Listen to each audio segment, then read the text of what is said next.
இன்றைய புதிய கோணம் பகுதியில் டைம்ஸ் ஆஃப் இந்தியா பத்திரிகையுடைய செய்தி கட்டுரை சாதிவாரி கணக்கெடுப்பு ராகுலின் இலக்கு என்ன அப்படின்னு தலைப்பிட்டு திரு ஜெகநாதன் எழுதியிருக்கக்கூடிய கட்டுரை வாதிப்பதற்காக அரங்கத்திற்கு எழுத்தாளர் திரு சுபகுணராஜன் வந்திருக்கார். வணக்கம் சார். வணக்கம். ஜூன் 4க்கு அப்புறம் தேர்தல் முடிவுக்கு அப்புறம் ராகுலுடைய நடவடிக்கை ரொம்ப அக்ரெசிவாக மாறி இருக்கு. நாடாளுமன்றத்திலுடைய உரையெல்லாம் ரொம்ப வீரியமிக்கதாக இருக்கு.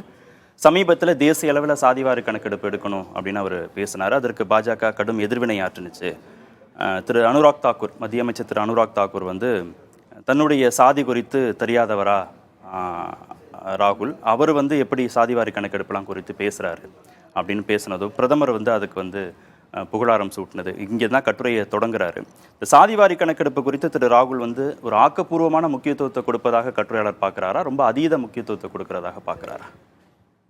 அதை உண்மையாகவே இது ரொம்ப வெளிப்படையான கட்டுரை. அதாவது இந்துத்துவா இப்போ எவ்வளோ பதற்றத்தில் இருக்குது அப்படின்றத ரொம்ப எந்த விதமான ஒளிவு மறைவு இல்லாமல் நேரடியாக பேசுகிறது கட்டுறது. என்னென்னா நம்மளுக்குமே ஒரு முக்கியமான இடம் அப்படின்னு சொல்லிக்கிட்டேன்னா, ராகுலினுடைய இந்த சாதிவாரி கணக்கெடுப்பு அது உயர் சாதிக்காரர்கள் இத்தனை உயர் சாதி எனப்படுவோர் என இத்தனை பேர் எப்படி இருக்கிறாங்க, இவங்கெல்லாம் சேர்ந்து எப்படி இந்தியாவுக்கு திட்டமிடுறாங்கன்ற கேள்வி, கேபினெட்டில் எத்தனை பேர் இருக்காங்கன்னு சொல்கிற குரலெல்லாம் தேசியவாதத்துக்கு ரொம்ப ரொம்ப முக்கியமான புதுசான குரல் சார். ஏன்னு சொல்லி கேட்டிங்கன்னா, இது வரைக்கும் இடதுசாரி தேசியவாதத்து மேலே நம்மளுக்கு ஒரு பெரிய மரியாதை இருக்குது, இல்லைன்னு சொல்லி சொல்ல முடியாது. ஆனால் இடதுசாரிகளே இது வரைக்கும் இந்த மாதிரியான கேள்விகளை எழுப்பிக்கிட்டதும் இல்லை, பதில் சொல்லிக்கிற முயன்றதும் இல்லை. முதல் முறையாக இந்தியாஸ் ஓல்டஸ்ட், அதாவது மிக பழைய கட்சியின் ஒரு இளந்தலைவர் இந்த மொழியில் பேசுறதுன்றது இந்துத்துவானால் எதிர்கொள்ள முடியாத ஒரு சவால். அது உண்மையாகவே அவர் அந்த கட்டுரையை தொடங்கும் போதிலிருந்து முடிகிறது வரைக்கும் அந்த பதற்றம் அவங்களுக்கு இருக்குது அப்படின்றத என்ன பதற்றமாக வெளிப்படுத்துகிறாங்கன்னா, இந்த சாதிவாரி கணக்கெடுப்பு எடுக்கணும்னு ராகுல் சொல்கிறாரு. இப்போ இந்தியாவுடைய பத்திரிகையாளர்கள், நீதிபதிகள், அரசு ஊழியர்கள் எல்லாருடைய சாதியும் வெளியே தெரிய ஆரம்பிச்சிருமே அப்படின்றது நியாயமான பதற்றமாக இல்லையா? பாஜக அந்த பதற்றத்தை தான் வெளிப்படுத்துகிறாங்க. இல்லை, யாருக்கு தெரியாது சார். உண்மையாகவே நீங்கள் யாருக்கு யாருடைய சாதி தெரியாது, அப்படி ரகசியமாக இருக்குதா? சொல்ல போனாக்கும் தமிழ்நாட்டில் கூட தெரிஞ்சவங்க அறிஞ்சவங்களுக்கு தெரியும். அதெல்லாம் இல்லை சார். நீங்கள் தமிழ்நாட்டில் இந்த எக்ஸ்பீரியன்ஸு ஏதோ ஒரு அளவில் இருக்கும். அது கூட நான் எல்லோரும் பேரோடையும் இல்லாததுனால ஒரு வடக்கெல்லாம் பேரோட இருக்குதே சார். நம்ம மாநிலம் தாண்டிட்டாலே, தமிழ்நாடு தாண்டிட்டாலே எல்லாரும் சாதியோடு இருக்காங்க. இதில் என்ன ரகசியம் வந்துடுது? ஏற்கனவே 49% உச்சவரம்பை பல மாநிலங்கள் மீறிட்டாங்க. 10% இடஒதுக்கீடு, பொருளாதாரத்தில் பின்தங்கிய உயர் பிரிவினருக்கான இடஒதுக்கீடை திரு மோடி கொண்டு வந்துட்டாரு. தமிழ்நாடு 69% இடஒதுக்கீடை பின்பற்றுறாங்க. இப்போ என்ன நினைக்கிறாரு ராகுல்? இடஒதுக்கீட்டின் அளவை உச்சவரம்பை 75% ஆக்கணும்னு நினைக்கிறாரா சாதிவாரி கணக்கெடுப்பு எடுக்கிறதன் மூலமான கட்டுரையாளர் கேட்குறாரு. அவர் ரொம்ப அடிப்படையாக அவருடைய கேள்விகளுக்கான, அவர் எழுப்புற பிரச்சனைகளுக்கான அத்தனை பதிலும் அவரே சொல்கிறார். 20% தான் இந்தியாவில் உயர் சாதி எனப்படுவோர் இருக்கிறாங்கன்னு சொல்கிறார். ஆமாம். அவங்களில் 10% ஒதுக்கீடு ஏற்கனவே கொடுத்தாச்சு. இடபிள்யூஎஸ் சொல்றீங்க? ஆமாம், இடபிள்யூஎஸ் 10% கொடுத்தாச்சு இல்லையா? இடபிள்யூஎஸ் யார் சார்? யாரெல்லாம் எஸ்சி எஸ்டி இல்லையோ, யாரெல்லாம் ஓபிசி இல்லையோ, யாரெல்லாம் மைனாரிட்டிஸ் இல்லையோ. ஏன்னா மைனாரிட்டினா அவங்க எல்லாரும் ஓபிசியில் வந்துட போகிறாங்க. அப்போ யாருமே இல்லாத ஒரு தொகுப்பு. அவர் 20ன்றதே அதிகம். 15%க்கு 10% ஒதுக்கீடு கொடுத்தாச்சு. அது எக்கனாமிக் கிரைட்டீரியாவில் ஏற்கனவே 8 லட்சம், 3 ஏக்கர் நிலம், 800 சதுரடி வீடு, இந்த கணக்கு வழக்கெல்லாம் ஓபிசிக்கும் அதுதான், இடபிள்யூஎஸ்க்கும் அதுதான். இப்போ யார் என்ன வித்தியாசம்? நீங்கள் இந்த ஒரு தொகுப்புக்கு 10%, அதாவது இவருடைய கணக்கிலே சொல்கிற 60, அதை மீறின ஒரு 65% ஓபிசிகளுக்கு 27%, 10 to 15% இருக்கிற உயர் சாதி எனப்படுவோருக்கு 10% கொடுத்தாச்சு. ஆனால் கம்ப்ளைண்ட் எதை சொல்கிறீங்க? நீங்கள் 10 வருஷமாக 75 வருஷமா இடஒதுக்கீடு கொடுத்து எந்த முன்னேற்றமும் ஏறலன்னு. அதுதான் அவர் கேட்கிறாரு. 49% இடஒதுக்கீடு உச்சவரம்பு என்ன வேலை செஞ்சிருக்கு, யாருக்கெல்லாம் இடஒதுக்கீட்டை கொடுத்துருக்கு, இடஒதுக்கீட்டில் பயன்பெறாதவர்கள் பயன்பெற்றிருக்கிறாங்களா, இல்ல மீண்டும் மீண்டும் பயன்பெற்றவர்களே பயன்பெற்று கொண்டிருக்கிறார்களா, இதெல்லாம் தெரியாம ஏற்கனவே இருக்கிற உச்சவரம்புல இருந்து இன்னொரு 10% உயர்த்துங்க, 15% உயர்த்துங்கன்னு சொல்றது எந்த அடிப்படையில நியாயம் அப்படின்னா நியாயமான கேள்விங்க. நம்ம ஒன்றும் அதை வந்து தப்புன்னு சொல்ல முடியாது. இதுக்கு தானே கணக்கெடுப்பு எடுங்கன்னு சொல்கிறோம்.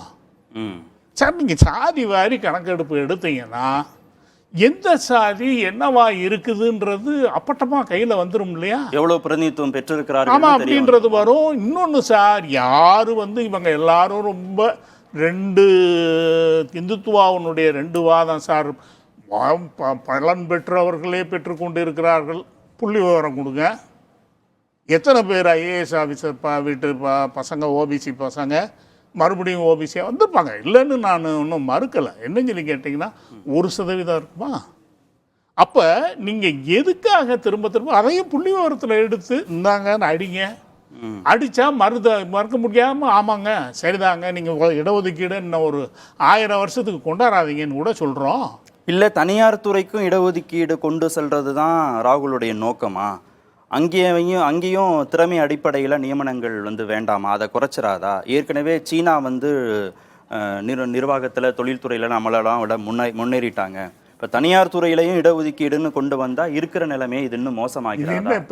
சீனாவுக்கு எதுக்கு சார் ஞாபகம் வருது? ஏன்னு சொல்லி கேட்டிங்கன்னா ஒப்பிடுறாரு. சீனா வளர்ந்துருச்சேன்னு ஒப்பிடுறாரு. சீனா வளர்ந்தது ரொம்ப காலமாக வளர்ந்துருச்சு.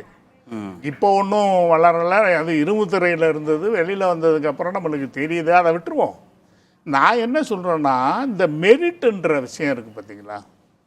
இந்த மெரிட்டுன்ற விஷயத்தில் நீங்கள் 49%, 29% என்னமோ இருக்கட்டும், 27%, இன்றைக்கி வரைக்கும் ஓபிசிகளால் வந்து கல்வியிலையும் வேலை வாய்ப்புலையும் 11% 14% மீற முடியலை சார்.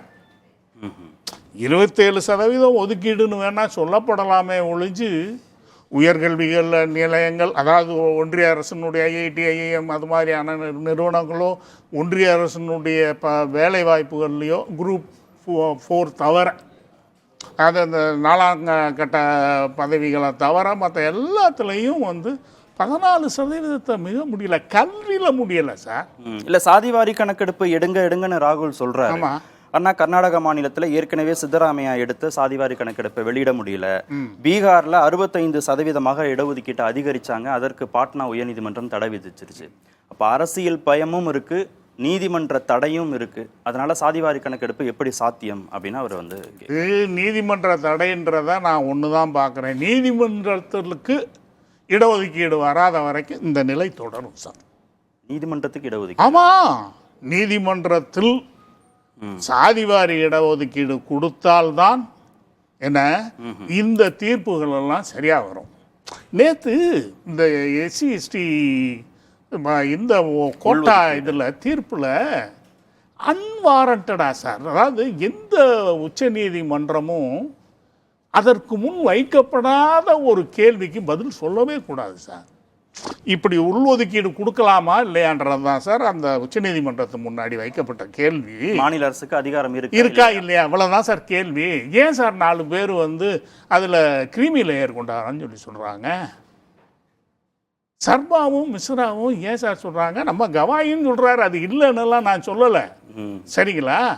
ஆனால் இதை வந்து உச்சநீதிமன்றம் ஏன் அன்வாரண்டடா, ஏன் இப்படி ஒரு தீர்ப்பை சொல்லணும்? நல்ல வேலை சந்திரசூடு அதை பற்றி எந்த விதமான கருத்தும் சொல்லாமல் நிறுத்தியிருக்காரு. அதனால் அது ஒரு ஆணையாக மாறுறதுக்கு வழி இல்லை. என்ன கட்டுரையாளர் பயப்படுறாருன்னா, இந்த சாதிவாரி கணக்கெடுப்பு அப்படின்னு வந்தாச்சுன்னா இந்துக்களை வந்து சாதி அடிப்படையில் பிரிக்கும், சிறுபான்மை வாக்குகளை ஒருங்கிணைக்கும், அந்த ஓட் பேங்க் பாலிடிக்ஸுக்காக ராகுல் வந்து இதை பேசுகிறாரா அப்படின்னு அவர் சந்தேகப்படுறார். அதுதான் நோக்கமா, ராகுலுடைய நோக்கமா? சார் உண்மையை சொன்னாக்கும் சிறுபான்மையினரை இணைத்திருக்கிறதுன்றதே இந்துத்துவா தானே. அவங்கள அச்சுறுத்தி இருக்கீங்க. அது லிட்டரலாக இந்த ஒரு 10 வருஷத்தில் சிறுபான்மையினரை நடுங்க வச்சிருக்கிறத மறுத்துட்டு இவர் என்னமோ ஒரு ஸ்பெஷல் இதெல்லாம் பண்ண போகிறோம், அதன் மூலமாக வந்து சிறுபான்மையினருடைய இதை வந்து நாங்கள் பார்க்க போகிறோம், சாதி மட்டும் கணக்கெடுக்க மாட்டோம், இதையும் எடுப்போம். ஏற்கனவே சிறுபான்மையினர் வந்து கணக்கெடுப்பு இருக்குது சார். அதாவது பட்டியலினமும் சிறுபான்மையினரும் ஏற்கனவே கணக்கில் இருக்காங்க. அது ஒன்றும் ரகசியம் கிடையாது. பாஜக வந்து எல்லா சாதிகளையும் ஒன்று சேர்த்து இந்துக்கள்னு பேசுது, இந்துத்துவ சித்தாந்தத்தை முன்னிலைப்படுத்தி இந்துத்துவ அரசியலை பண்ணுது. இப்போ ராகுல் வந்து சாதிவாரி கணக்கெடுப்புன்னு சொல்றதன் மூலமாக சாதிக்களாக இந்துக்களை பிரிக்கிற முயற்சி நடந்ததுன்னா மீண்டும் இந்துத்துவ அரசியலை தான் ரொம்ப வலுவாக பாஜக முன்வைக்கும் அப்படின்னு ஒருவேளை அச்சப்படுறாரோ, அப்படி அந்த துணி தெரியுதோ? பாஜக எந்த விதமான இந்துத்துவ அரசியலை முன் வச்சிச்சு? சாதிவாரி அரசியலை தான் சார். நீங்கள் நம்ம தமிழ்நாட்டில் பார்க்கலையா? இந்தியாவில் எங்கேயும் பார்க்கலையா? உத்தரப்பிரதேசத்தில் ஏன் தோத்தீங்க? பெருவாரி சமூகங்களை வெளியில் விட்டு நீங்கள் இந்துத்துவம் பேசுனீங்கன்னா சார் உங்களுக்கு ரொம்ப தெளிவாக இருக்குது. இந்துத்துவம்ன்றது வந்து அந்த 20% தான் இந்துத்துவம்ன்றது உங்களுக்கும் தெரியுது. நீங்கள் சொல்கிற இப்போ 20%, நாங்கள் சொல்கிற 15% தான் நீங்கள் இந்து. உயர் பிரிவினர் மட்டும்தான் சார் இந்து. அவங்கள பொறுத்தவரை இந்துத்துவான்றது அதுதான் சார். ஓபிசி வாக்குகளையே பாஜக வாங்கலையா?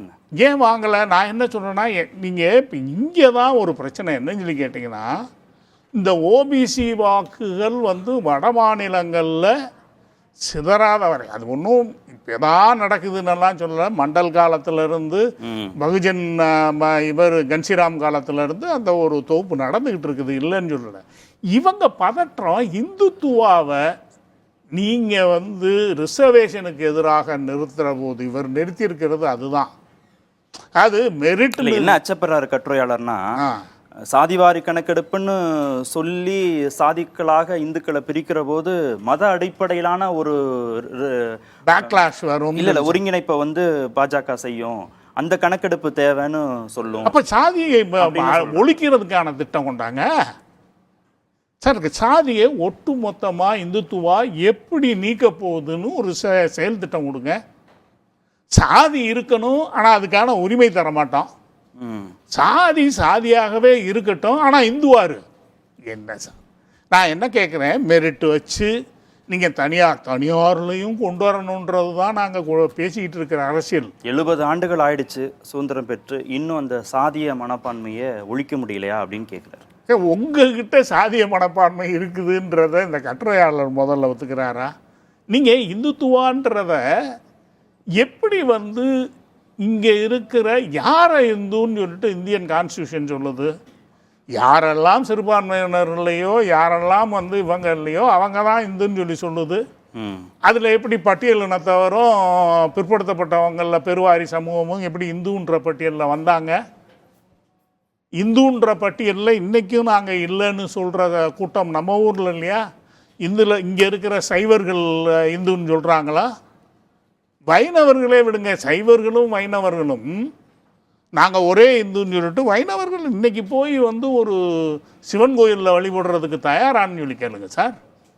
அப்புறம் நம்ம இந்துத்துவம் பற்றி பேசுவோம். என்ன சொல்லி முடிக்கிறாரு இறுதி அந்த கட்டுரைனா, சாதிவாரி கணக்கெடுப்பு எடுத்து அதை இந்துக்களை சாதிய அடிப்படையில் பிரிக்கிறது தான் ராகுலுடைய வியூகம் அப்படின்னா, அதுக்கு இந்துத்துவ தான் கவுண்டர் வியூகம், அதை தான் பாஜக முன்னிலைப்படுத்தும். அது இந்த ஐடியாலஜி இந்த லாஜிக் சரிதானா, அந்த லாஜிக்கும் சரிதான் அப்படின்னு கட்டுரை நிறைவு செய்கிறார். இந்துத்துவத்தை எதிர்கொள்றதுக்கு தான் ராகுல் அவர்கள் இந்த நிலைப்பாட்டை, தேசிய பார்வை கொண்ட ஒரு கட்சி சாதிவாரி கணக்கெடுப்பு எடுத்து உயர் சாதிகளே எல்லா இடத்தையும் நிறைச்சிக்கிட்டு இருக்கக்கூடாது.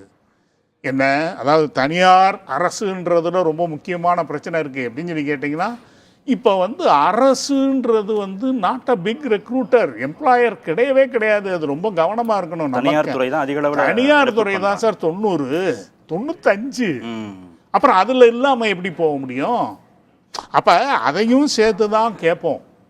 இன்னொன்று தெரியுமா, அதாவது நம்ம ஊரில் வந்து 100% இடஒதுக்கீட்டில் தான் நம்ம ஆரம்பித்தோம். 1921 மைசூர், தமிழ்நாடு, கொச்சின், திருவாங்கூர், இங்கே தான் தென் மாவட்டங்களில், ஏன் மகாராஷ்டிராவில் இருந்த இதுகளில் 100% ஒதுக்கீடு தான் சார் இருந்தது. அப்போ வந்து உயர் சாதியினர் எனப்பட பார்ப்பனர்களுக்கு 2ன்னு அந்த வரலாறு தெரிஞ்சவங்க தெரியும். சொல்ல போனாக்கும் அதில் வந்து பிற்படுத்தப்பட்ட ஒடுக்கப்பட்ட சமூகங்களுக்கு ஒன்றுன்னு இருந்தது.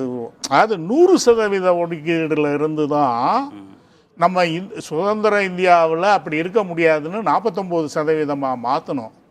நம்ம ஒன்றும் அப்போ அந்த 100% அது இருக்கும்போது யார் அதில் பலனடைஞ்சாங்க? சரி, நன்றி நிகழ்ச்சியில் பங்கேற்றதற்கு.